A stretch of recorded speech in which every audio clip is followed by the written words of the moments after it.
What's up, everybody? It's your boy, the Kryptonian Saiyan, bringing you a review for One Piece chapter 136.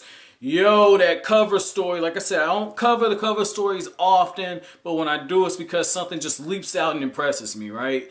I loved how Django was just making eyes at this woman, and she's looking at a poster because the Navy's hunting for him. Absolutely beautiful. And then I'm really wondering on this too. I know Kaya was walking through a village. I'm no, they can't even be on the same village. Like I was just thinking for us. I said maybe they're in the same village because I thought maybe Kaya would have gone, overseas or something to learn how to be a doctor. But I don't think that's the case because she had those little kids with her. But that'd be fucking awesome if both of them were together. But this chapter was good. I like this chapter.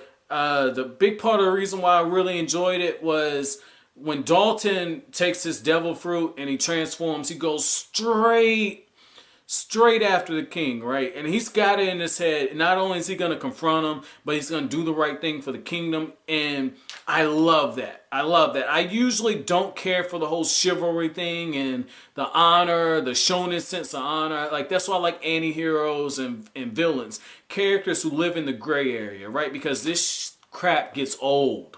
Like, you're the bad guy. I stand for good and justice and peace. Like, I remember, God, I was like 9, 10, 11, somewhere around there when Goku turned Super Saiyan, right?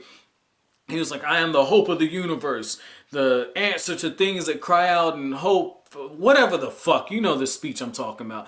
I remember damn near puking when that happened because that shit just bores me. So at first I'm thinking, oh man, Dalton, what the fuck are you doing, dude? Like, I knew he was going there. It was made obvious in the last chapter. I'm like, what are you doing? That's when Oda, I don't know if Oda's just like, yo, it's going to be this black dude who's going to be reviewing my manga years later, and I need to do something to keep his ass from just, ranting and raving, right? Because God knows, if you've seen any of my Bleach reviews, you know that I go on a rant quick as fuck. Like, especially if it's Toshiro, I will go on a rant. Like, I'm thinking, okay, I'm about to rant on this shit. That's when Dalton decides to make the sacrifice. And I don't mind it because if you haven't caught one thing about me, I am a sucker for a good sacrifice. I know you guys said Oda does not kill. Look at that shit, man. Like, he's got him, like, right there, looks like at the kidney. He's got him, like, the lungs. Like, there's no way Dalton's living after that. I don't care what the hell this devil fruit is. There's no way he's living.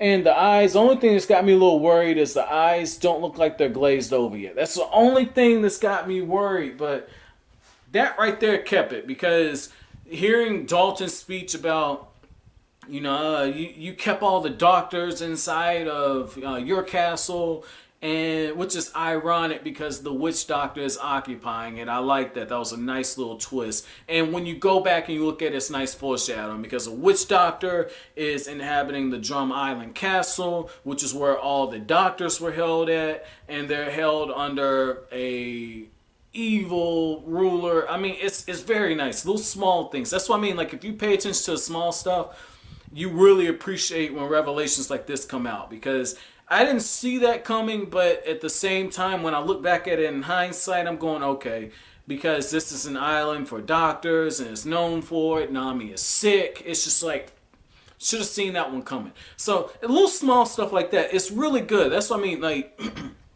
I pay attention to little small things that Oda does because he's earned my respect in that regards. A lot of people get on to me and say, why do you read mangas? It's not that interesting. And it's because they've got the idea that all shonen are just battle shonen. They don't know there's other categories. Just like there are different types of movies. They don't understand there's different types of shonens. And I tell people when they find out that I'm doing One Piece, I say, well, One Piece to me comes off more like an adventure shonen than a battle shonen. It just has fighting elements in it, but the story itself is enough to kind of keep going. It's like a mix between Treasure Island or Pirates in the Caribbean with a little bit of action mixed into it. Like, that's how I look at One Piece, man. But like I said, let me know if you think I'm a little off on that. Let me know if you think I'm a little off. But with that being said, like I said, the little small stuff, very clever writing. I really enjoyed that part of it. And I liked how the rabbits, the lapels,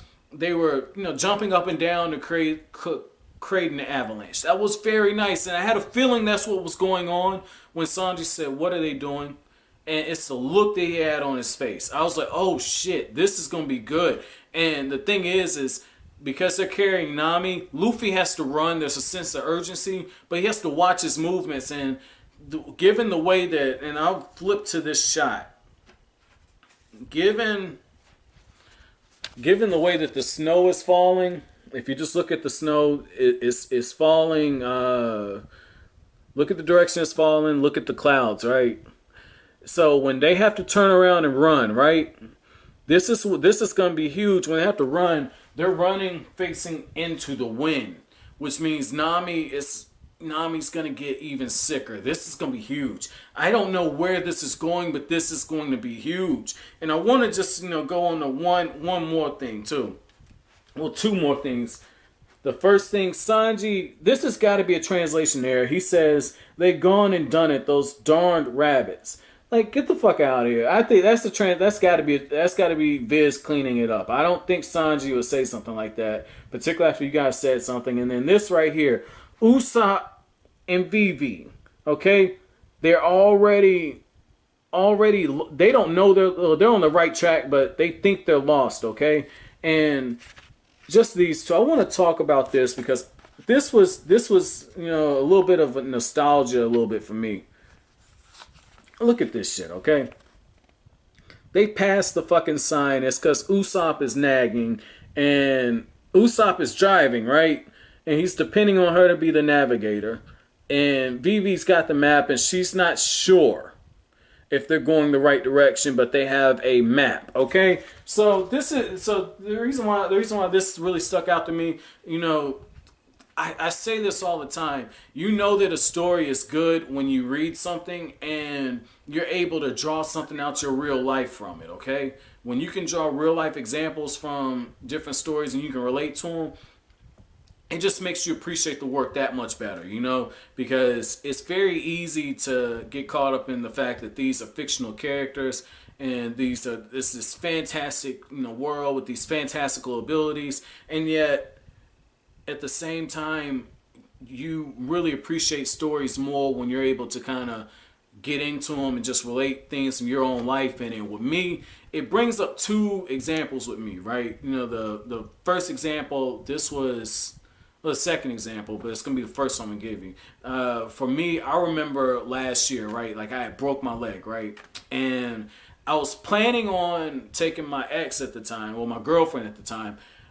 She's my ex now, but I was planning on taking her down to New Orleans, right? And New Orleans is about an 8-hour drive from where I'm at, okay? And the thing is when we were planning on going to New Orleans, I had bought a room down there at the Hilton, and it's by the river, so it's really nice. You got the shot of the river and everything, right? And it was because there was a Breaking Benjamin concert going on. I'm a huge Breaking Benjamin fan. I know some of you guys probably gonna go, ugh. But hey, I mean that's just my thing. I like Breaking Ben, and that's one of the things with me. It was Breaking Benjamin, and it was the Young Guns. Okay, and the Young Guns, they're this British group. I fucking love them. Bones is my second favorite CD. Okay, second favorite. So I got her into the Young Guns. She already liked Breaking Benjamin. And we were planning on going down there, and I already knew the way down to New Orleans. I had been before. I had made that trip in 4.5 hours when my family and I, when we were in Memphis. Okay, this was a few years ago. We started in Memphis, and from Memphis to New Orleans, it's like 6 hours. Okay, and I made that in 4.5. I was speeding like a motherfucker. Don't get me wrong. I was speeding. I'd have got a ticket. They'd have took my license on the spot, man.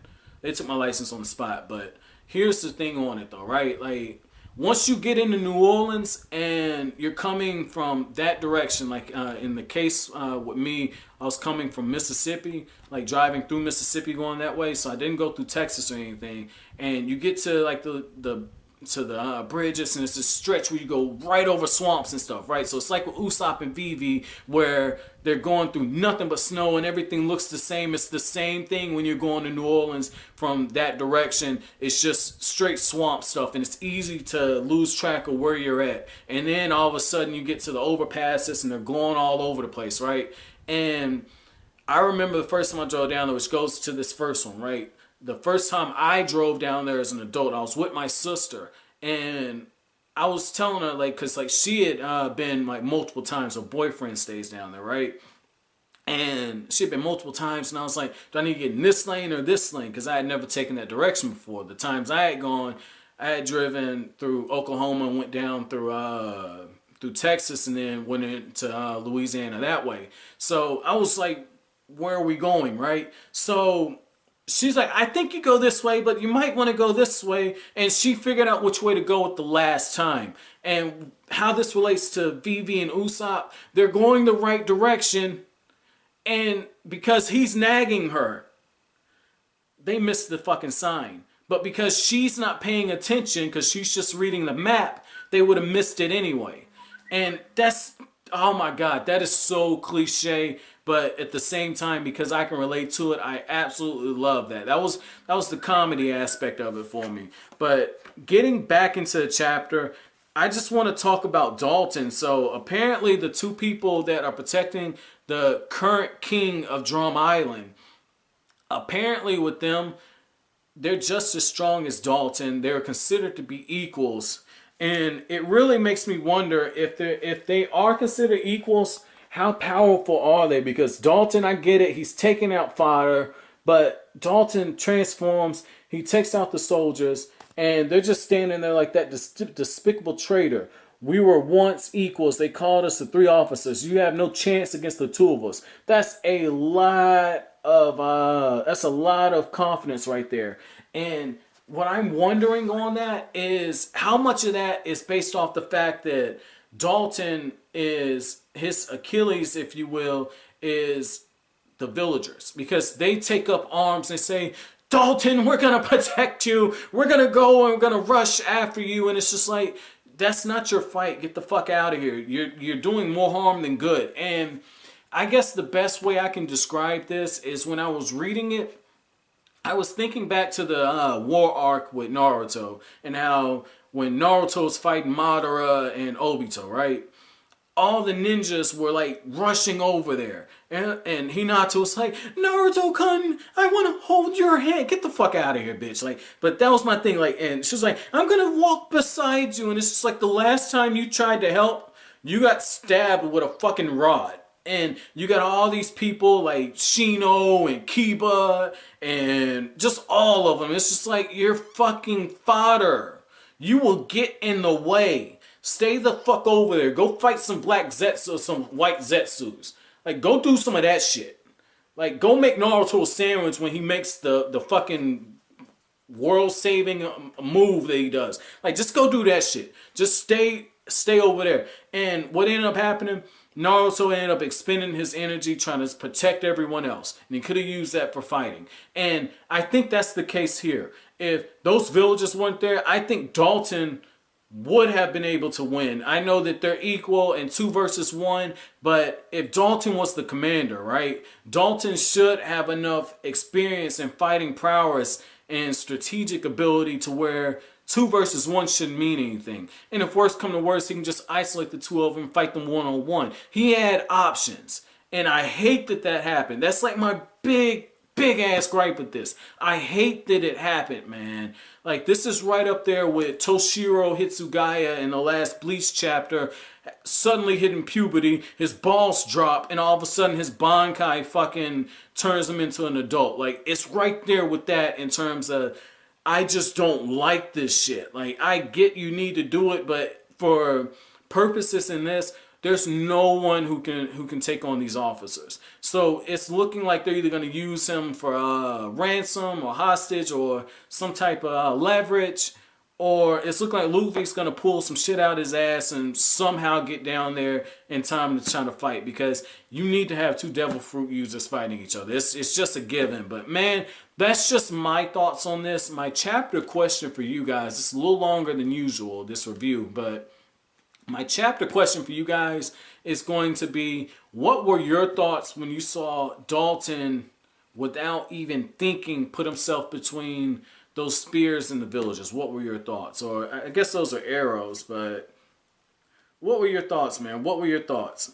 But man, that's it for this review. This is the final chapter in this volume. This is fucking crazy. I'm really excited to start volume 16. But man, that's it for this review. If you liked anything I had to say, make sure you hit that like button, subscribe, share. I will greatly appreciate it. That's it. Thanks for watching Kryptonian Say. Have an awesome day.